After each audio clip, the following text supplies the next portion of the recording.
Hello friends, once again you all are welcomed on the channel Prime Education Friends। आज हम करने वाले हैं कुछ खास तरह के प्रपोजिशंस को। तो फ्रेंड्स, अगर अब तक आपने चैनल को सब्सक्राइब नहीं किया है तो प्लीज चैनल को सब्सक्राइब कर लें ताकि आपको आने वाले टाइम में और भी अच्छे वीडियोस मिलते रहें। तो चलिए हम देखते हैं कुछ खास प्रपोजिशंस को, इनके यूज में आप किस तरह से कंफ्यूज होते हैं या फिर गलती कर बैठते हैं। तो देखिए, जो हमारा फर्स्ट जो दैट मीन्स वर्ड है वो है आपका एसेंशियल। गौर कीजिए, essential always takes preposition to, that means essential to. देखिए कैसे हम इसको बनाएंगे, सेंटेंस के अंदर कैसे यूज करेंगे, इसको सीखें आप। Hard work is very essential to get success.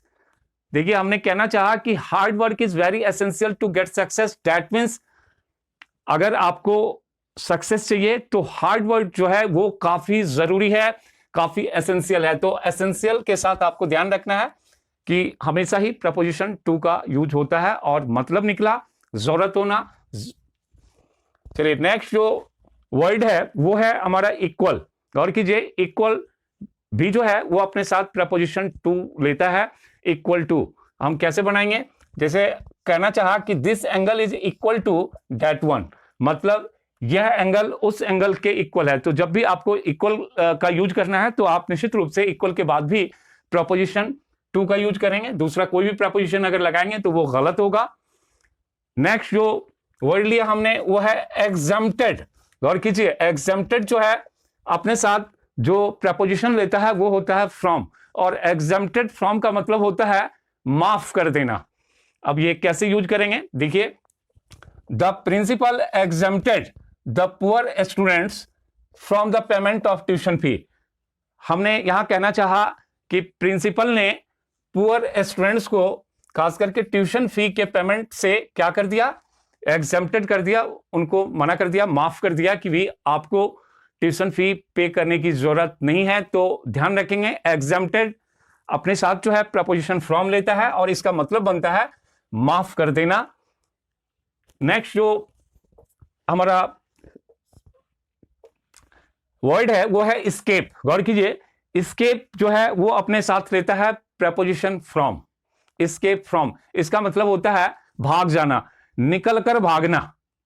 तो कैसे यूज करेंगे, सेंटेंस हमने लिया कि two thieves escaped from the jail last night. गौर कीजिए, टू थीव्स एस्केप्ड फ्रॉम मतलब दो चोर लास्ट नाइट यानी कि पिछली रात जेल से भाग गए। तो जब भी आपको एस्केप का यूज करना होगा तो निश्चित रूप से आप जो है प्रपोजिशन फ्रॉम का यूज करेंगे। चलिए नेक्स्ट जो हमने वर्ड लिया वो है इंगेज्ड। गौर कीजिए, यहां पर इंगेज्ड जो है अपने साथ दो प्रपोजिशंस को लेता है। एक होता है इंगेज्ड इन और दूसरा होता है इंगेज्ड टू। तो हम देखते हैं इन दोनों के बीच क्या डिफरेंस है और इसका आप सेंटेंस में किस तरह से यूज करेंगे। तो गौर कीजिए, इंगेज्ड इन का मतलब होता है बिजी होना, व्यस्त होना। जैसा कि सेंटेंस हमने लिया कि I am engaged in my studies, that means मैं अपनी पढ़ाई में बिजी हूं, व्यस्त हूं। लेकिन जब आप इंगेज टू का यूज करते हैं तो इंगेज टू का मतलब होता है जो सगाई वगैरह जो होती है शादी से जस्ट पहले, तो वहां जो है आपको यूज करना है engage to, that means like सगाई। अब हम इसको सेंटेंस में कैसे यूज करेंगे, देखिए, his cousin was engaged to Rohit. अब देखिए, हमने कहना चाहा कि उसके कजिन की जो इंगेजमेंट है, सगाई जो है वो रोहित के साथ हुई। तो इस केस में आपको सगाई वाली जो सेंस है उसमें आपको इंगेज टू का यूज करना है और जो बीजी वाली बात है उसमें आपको इंगेज इन का यूज करना है। इस बात का अच्छी तरह ध्यान रखें। यहां पर भी अक्सर स्टूडेंट्स उल्टा पुल्टा कर देते हैं, गलती हो जाती है। चलिए नेक्स्ट जो हमने वर्ड लिया वो है envious. Envious always takes preposition of. Envious का मतलब होता है ईर्ष्या करना, किसी से लाइक द्वेष करना, जलन करना। तो एनवियस टेक्स प्रपोजिशन ऑफ। हम इसको सेंटेंस में ऐसे बना सकते हैं जैसे he is envious of my friends success, means वह मेरे फ्रेंड के सक्सेस से ईर्ष्या रखता है, ईर्ष्या करता है। तो एनवियस के बाद आपको जो है प्रपोजिशन जो है वो ऑफ का यूज करना है। ठीक उसी तरह से चलिए नेक्स्ट जो वर्ड है वो है eligible. Eligible takes preposition for. Eligible के साथ जो है हम प्रपोजिशन फॉर का यूज करते हैं और इसका मतलब होता है योग्य होना, एलिजिबल फॉर। दैट मीन्स जैसे कि आई am eligible for this post, I am eligible for this post, that means मैं इस पोस्ट, इस पद के लिए योग्य हूं, मैं इस पोस्ट के लिए पोस्ट का अधिकारी हूं, लाइक दिस। तो एलिजिबल के साथ आपको जो है फॉर का यूज करना है, I am eligible for this post. चलिए नेक्स्ट जो वर्ड है वो है एक्सेप्शन। अब देखिए exception always takes preposition to, इसका मतलब होता है अपवाद होना, अपवाद होना।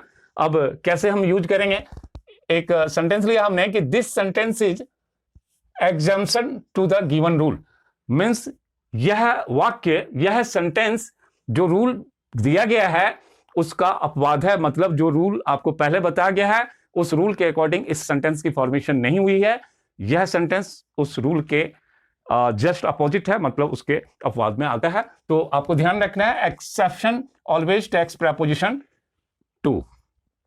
चलिए नेक्स्ट जो वर्ब है वो है यहां पर इंक्वायर। अब देखिए इंक्वायर के साथ कई प्रपोजिशंस का यूज होता है, तो चलिए हम देखते हैं यहां पर हम किसका यूज कैसे करेंगे। देखिए इंक्वायर जो है अपने साथ तीन प्रपोजिशंस को लेता है, एक है ऑफ, दूसरा है इनटू और तीसरा है अबाउट। अब आप कहेंगे कि किस सिचुएशन में कहां पर हम इंक्वायर ऑफ लिखें, कहां पे इंक्वायर इनटू या फिर कहां पे इंक्वायर अबाउट।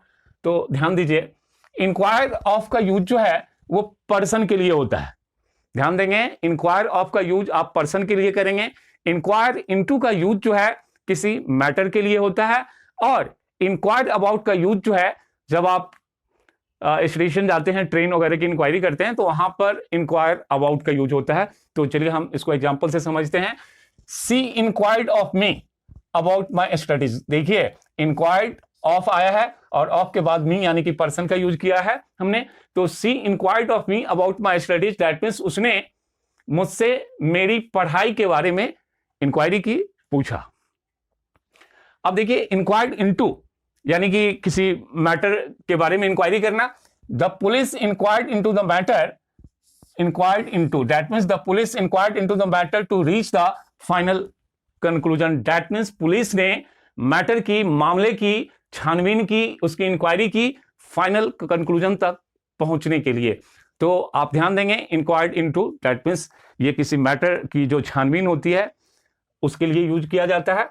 और इंक्वायर्ड अबाउट का यूज अभी हमने बताया कि इसका यूज आपको ट्रेन वगैरह की इंक्वायरी के लिए करेंगे आप। जैसे एग्जांपल लिया, the passengers inquired about the राजधानी एक्सप्रेस। देखिए राजधानी एक्सप्रेस दैट मींस एक ट्रेन का नाम है, तो पैसेंजर्स ने, जो यात्री थे, उन्होंने राजधानी एक्सप्रेस के बारे में जो है इंक्वायरी की। तो यहां पर आपको इंक्वायर्ड अबाउट का यूज करना है। अगर आपने इनमें से किसी भी सीक्वेंस को चेंज किया तो आप गलत हो जाएंगे। तो आप इनको ध्यान रखें अच्छी तरह की किस सिचुएशन में आपको किस प्रपोजिशन का यूज करना है। चलिए नेक्स्ट जो वर्ड है, नेक्स्ट ये वर्ड है एक इन रीच। देखिए इन रीच जो है अपने साथ प्रपोजिशन लेता है with, in reach with, that means इसको हम कहते हैं समृद्ध बनाना, समृद्ध करना, या फिर टू इंप्रूव क्वालिटी। अब कैसे हम यूज करेंगे, गौर कीजिए, हमने कहना चाहा कि enrich your mind with knowledge, मतलब अपने माइंड को, अपने दिमाग को नॉलेज से समृद्ध बनाओ, उसकी क्वालिटी को और ज्यादा निखारो, उसको और ज्यादा बढ़ाओ। तो आपको ध्यान रखना है इन रीच के साथ आपको प्रपोजिशन विद का यूज करना है।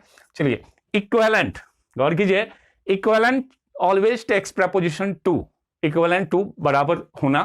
देखिए एग्जांपल हमने यहां पर कुछ पूछना चाहा और कहना चाहा what is 1 pound equivalent to in Indian currency. देखिए सेंटेंस में हमने ये पूछना चाहा कि भी 1 पाउंड जो है, 1 पाउंड जो है इंडियन करेंसी में कितने के बराबर है। तो equivalent takes preposition to. Next जो वर्ड है वो है एक्सेस। देखिए एक्सेस जो है हमेशा ही अपने साथ प्रपोजिशन ऑफ लेता है, तो आपको एक्सेस के साथ प्रपोजिशन ऑफ का यूज करना है। ये बड़ा कॉमन सा सेंटेंस है, आपने खूब सुना होगा, हम अक्सर बोलते रहते हैं कि excess of everything is very bad, कि किसी भी चीज की जो मात्रा है जरूरत से ज्यादा हो, एक्सेस दैट मींस जरूरत से ज्यादा हो, तो वो बहुत ही बुरा है। तो इस तरह से आपको एक्सेस के साथ प्रेपोजिशन ऑफ का यूज करना है। तो फ्रेंड्स, अगर ये वीडियो आपको पसंद आया हो तो प्लीज आप इस वीडियो को लाइक करें, साथ में अपने दोस्तों के बीच शेयर करें, इस चैनल को सब्सक्राइब करें और कमेंट बॉक्स में आप कमेंट डालना ना भूलें। Thank you.